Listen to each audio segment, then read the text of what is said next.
ప్రచార రథాన్ని ఈ రకంగా దహనం చేయడం అనేది నిజంగా హేయమైన చర్య.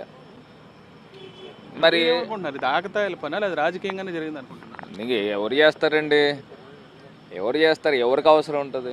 ఎవరైతే దీనికి ఉసిగల్పిన వాళ్ళు ఎవరైతే ఉన్నారో ఎంత పెద్దవాళ్ళైనా సరే దానిపైన చర్యలు తీసుకోవాలని నా అభిప్రాయం. మరి ఎవరు చేస్తారు? అపోజిషన్ పార్టీస్ చేస్తారు. అంతకన్నా ఇంకెవరు చేస్తారు? వాళ్ళ తాలూకా పిల్లలు మరి నైట్ టైం తాగేసి వచ్చి ఏమైనా చేసి ఉండొచ్చు. ఎంపీ మార్గాని భరత్ ప్రచార రథం దగ్ధం కేసులో ట్విస్ట్ చోటు చేసుకుంది. మార్గాని భరత్ తండ్రి నాగేశ్వరరావు ముఖ్య అనుచరుడే ప్రచార రథం తగలబెట్టినట్టుగా దర్యాప్తులో తేలింది. ఏమిటండి మీరు మాట్లాడేది? ఆవిడ కరెక్ట్ గానే చెప్పిందిరా. చాలా సేపు సస్పెన్స్ తర్వాత నాకు కూడా అర్థమైంది. నిందితుడైన వైసీపీ కార్యకర్త దంగేటి శివాజీని అరెస్ట్ చేశారు రాజమండ్రి ఈస్ట్ జోన్ పోలీసులు. ఎన్నికల్లో ఓడిపోయిన మార్గాని భరత్ కు సానుభూతి రావాలి